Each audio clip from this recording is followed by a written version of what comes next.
You've delayed enough. You've watched days, weeks, years slip through your fingers while you told yourself, later. This is the line where that version of you dies. From this moment forward, you don't live at the mercy of delay. You hunt it. You crush it. You dominate it, starting now. Delay is not some harmless habit. It's a weapon pointed at your own head. It whispers in a calm voice, pretending to protect you. You're tired. You've had a long day. Tomorrow will be better. You'll start when you feel right. But that voice isn't your friend. That voice is the reason you're stuck. That voice is the silent killer of momentum, the quiet executioner of your potential. Look at your life honestly. How many things do you already know you should have started? The workout program you keep planning. The business idea you keep researching. The skills you keep looking into. Your life is not short on knowledge. It's short on decisions. You think you need more time. You don't. You need more action. Delay took the time you already had and turned it into regret.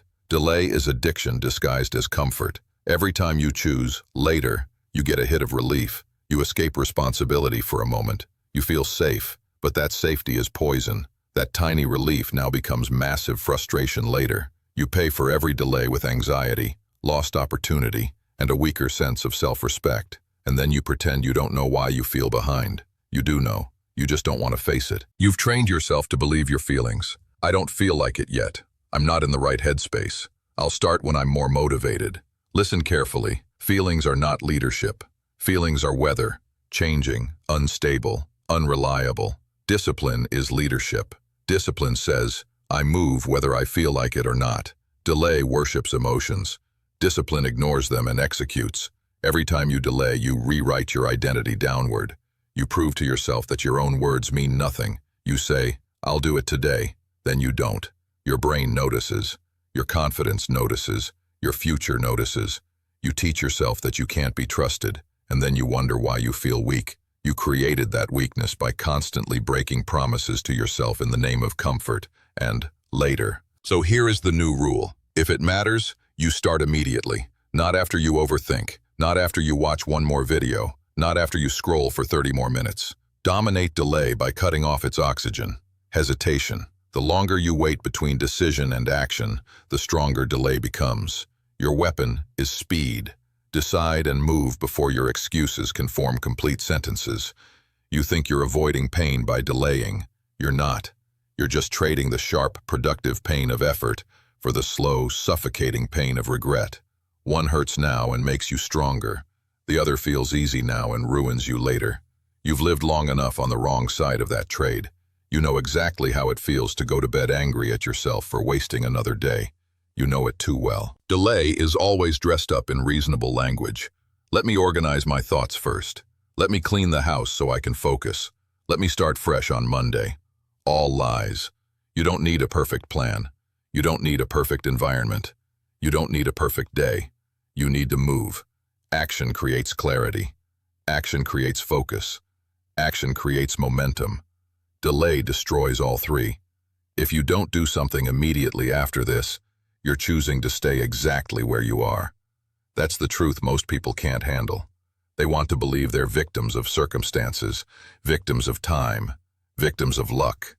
They're not. They're victims of their own delay. They're hostages of their own hesitation. And the terrifying part? They are also their own hostage taker. The prison and the guard are the same person. You. Today, you flip that. Today, you become the guard that opens the door and drags yourself out. Not gently, not politely, violently, aggressively. Delay has had decades to build a home in your behavior. You don't evict something that deep with soft intentions. You evict it by acting while your mind is still screaming, wait. You move so fast that delay doesn't even get a vote. You say you want change.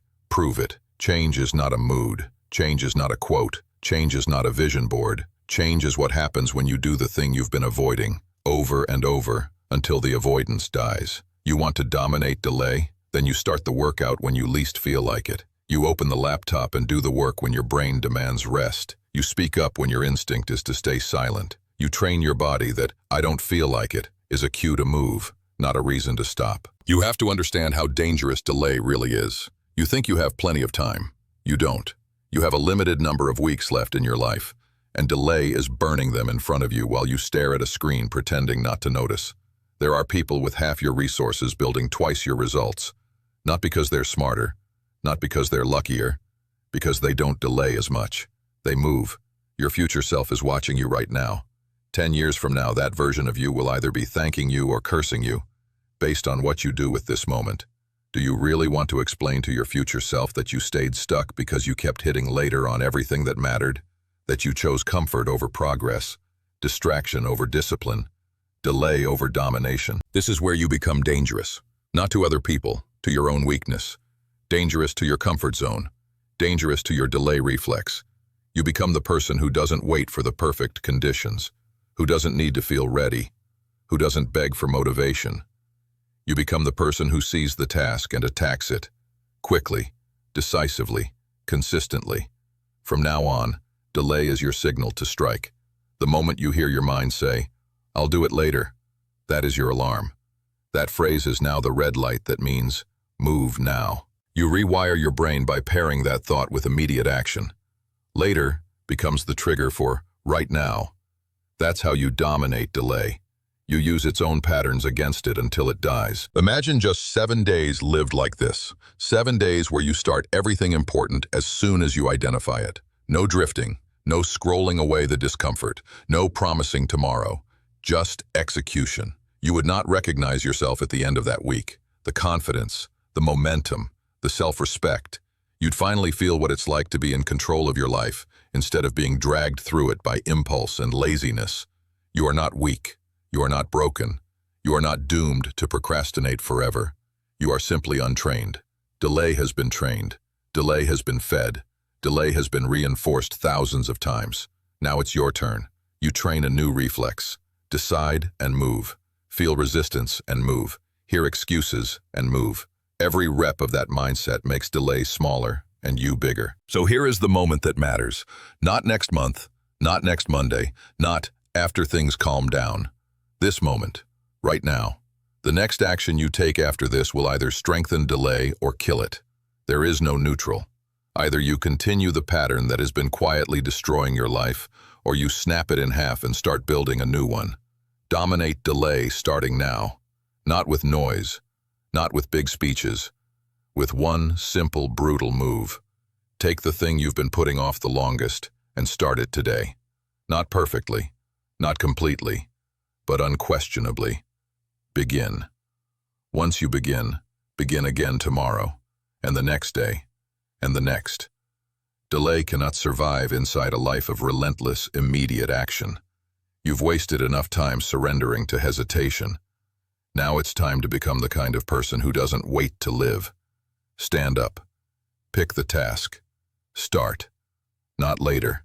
Not soon. Now.